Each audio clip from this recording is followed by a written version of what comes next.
ये वीडियो आज हम बना रहे हैं अवेयरनेस के लिए। बहुत से लोग आप ये जानते हैं कि खास तौर पे सेक्स के मामले में दुनिया भर की क्लिनिक खुले हुए हैं, अनक्वालिफाइड लोग हैं और गलत इलाज करते हैं। तो उसमें अगर आप जागरूक नहीं होंगे तो आप उनमें फंसोगे। तो ये ऐसा नहीं है कि मैं अब कहने लगूंगा कि आयुर्वेद वाले गलत करते हैं, होम्योपैथ वाले गलत करते हैं, एलोपैथी वाले भी गलत कर रहे हैं। उसका एक मेन रीजन है कि लोग सही चीज को नहीं पहचानते। अगर आप किसी क्लिनिक के पास जा रहे हैं तो हमेशा ये इंश्योर करो कि ठीक है, डॉक्टर तो देखेगा लेकिन वो दवाई क्या दे रहा है। जब भी आप कोई मेडिकल में दवाई खरीदो, मान लो आपने टेडालाफिल खरीदी है, तो आप ये देखो किस कंपनी की है। आमतौर पे अगर डॉक्टर खुद से डिस्पेंस कर रहा है, मतलब अपने ही क्लिनिक से आपको दवाई दे रहा है, या कोई केमिस्ट आपको दवाई दे रहा है, आप गए केमिस्ट ने आपको दवाई दे दी, तो हमेशा देखो कि कौन सी कंपनी उससे बनाती है। देखिए, कुछ कंपनीज ऐसी हैं जो बड़ी रेप्यूटेड कंपनीज होती है। तो फर्क क्या होता है कि जो उसके अंदर सॉल्ट यूज होता है, यानी टेडालाफिल के अंदर टेडालाफिल सॉल्ट का नाम है, तो उस दवाई में जो सॉल्ट होगा उसकी सही कंसंट्रेशन होगी। 10 मिलीग्राम लिखा होगा तो 10 मिलीग्राम ही होगा। अदरवाइज बहुत सी जो कंपनीज है उनमें जो ये टेडालाफिल डलता है उसकी क्वांटिटी कम हो सकती है, उसकी प्योरिटी कम हो सकती है, मतलब वो प्योर नहीं होगा। ये ऐसे ही है जैसे कोई भी सामान एक अच्छा क्वालिटी का होता है, एक बुरी क्वालिटी का होता है। तो अगर आप इस तरह की मेडिसिन यूज करोगे तो आपको असर नहीं करेगी। तो हमेशा पीछे दवाई के पीछे लिखा होता है किस कंपनी ने बनाया है। तो इंडिया की फार्मा कंपनी बहुत बड़ी है। इंडिया दुनिया में फार्मा हब है बहुत सालों से। तो उसमें सन फार्मा आप यूज कर सकते हो, आप इप्का यूज कर सकते हो, ग्लेनमार्क यूज कर सकते हो, सिप्ला, डॉक्टर रेड्डी, रेनबैक्सी, ये सब बड़ी कंपनी है। हमेशा देखो कि वो क्या लोकल कंपनी ने तो नहीं बनाया।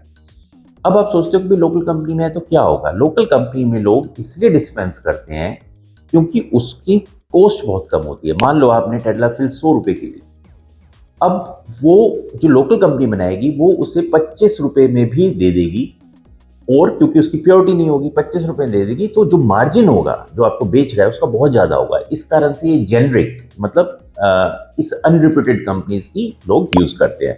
मैं ये नहीं कह रहा कि आप इन्हीं कंपनीज की लो, लेकिन कंपनी ठीक होनी चाहिए। तो आप हमेशा ये देखें कि वो अच्छी कंपनी है, सर्च करें, आपको इंटरनेट पे मिल जाएगा कि कौन सी रेप्यूटेड कंपनीज है, उन्हीं कंपनीज को आप उन्हीं कंपनीज की दवाई खरीदें। अगर आप अपना डिसीजन या तो डॉक्टर पे छोड़ देंगे या केमिस्ट पे छोड़ देंगे तो जरूरी नहीं वो आदमी ईमानदार निकले और आपको सही गाइड करे। तो ये डिसीजन आपने लेना है। दूसरा, मैंने देखा है कि अननेसेसरी पेशेंट्स को दवाई दी जाती है। दुनिया भर की दवाई उसके थैली बांध देते हैं दवाइयों की। मैंने ये बताया कि दुनिया में, पूरी दुनिया में अगर कोई दवाई आपको इरेक्शन ला सकती है तो सिल्डेनाफिल एंड इट्स डेरिवेटिव्स, यानी सिल्डेनाफिल यानी वायग्रा और उससे मिलती जुलती दवाई जो उसी फैमिली की है, जैसे टेडलाफिल होगी, एवनाफिल होगी। तो इस तरह की दवाई है। 4 दवाइयां आती है बेसिकली, एक और बहुत कम यूज होती है, एक और दवाई है। तो 4 दवाइयां ज्यादातर यूज होती है, ज्यादातर टेडलाफिल यूज होती है क्योंकि उससे हेडेक कम होता है। अगर इसके अलावा कोई आपको पुड़िया बांध के दवाई दे रहा है कि इससे ये हो जाएगा वो हो जाएगा, तो इसका मतलब वो प्रॉफिट मेकिंग ज्यादा है, उसमें आपको फायदा नहीं होने वाला। खास तौर पे बहुत सी चीजें आजकल बहुत फैशन हो रहा है कि एल-आर्जिनिन से ये हो जाएगा, एल-आर्जिनिन से वो हो जाएगा, इससे ये, ऐसा कुछ नहीं है।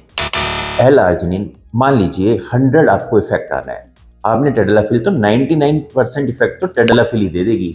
एल-आर्जिनिन से 1% इफेक्ट आना है, तो ये ज्यादा महंगी होती है इस तरह की मेडिसिन जो कि साथ में बेसिकली एक तरह का, आप ये मान लो मल्टीविटामिन, ये ज्यादा महंगी है आज की डेट में बजाय कि मेन मेडिसिन से। टेडलाफिल आपको इतनी महंगी नहीं पड़ेगी जितनी ये पड़ेगी, जिनमें दुनिया भर के कोएंजाइम्स डाल दिए, विटामिन डी डाल दिया, बी कॉम्प्लेक्स डाल दिया, इस तरह की चीजें होती है। तो हमेशा थोड़ा सा समझे कि मेन मेडिसिन यही रहेगी टेडलाफिल। जब मैं अपने क्लिनिक में आता हूँ और कोई पेशेंट आता है, अगर मैं कोई दवाई लिखता हूँ तो आप ये मान के चलें, जब भी अगर मैंने लिखी तो उसका साइड इफेक्ट नहीं होगा। मैं हमेशा कॉन्शियस रहता हूँ कि मरीज को कम से कम दवाई दी जाए। दवाई तो सारी दुनिया को पता है, फिर हमारे पास आप आई क्यों रहे हैं, सबको पता है टेडलाफिल लेनी है, अपने घर में ले लो। लेकिन हम चाहते हैं कि मरीज बिना दवाई के ठीक हो, तो हम कम से कम दवाई देते हैं। जो देते हैं वो बिल्कुल जो बेयर मिनिमम एसेंशियल होती है सिर्फ वही देते हैं। तो जब मैं अगर कोई दवाई मैंने लिख दी तो आपको वो लेनी चाहिए, अदरवाइज मैं लिखता ही बहुत कम हूँ, दवाइयाँ लिखता नहीं हूँ, क्योंकि मेन मकसद इसको बिना दवाइयों के करेक्ट करना है या कम से कम दवाई से करेक्ट करना है। अगर आपने थैली भर के किसी ने दवाई दे दी और उसके ले लिया आपसे पैसे 10-15 हजार, तो मान के चलो वो काम नहीं करेगी, मान के चलो। इसमें जो दवाई आएगी वो 500-700 हजार रुपए से ऊपर नहीं आ सकती। अगर कोई 8-10-15 हजार की दवाई दे रहा है तो वो गलत ही है, और लाखों की दवाई दे रहा है तो टोटली बंडल है। तो ये समझना बहुत जरूरी है आज का मैसेज।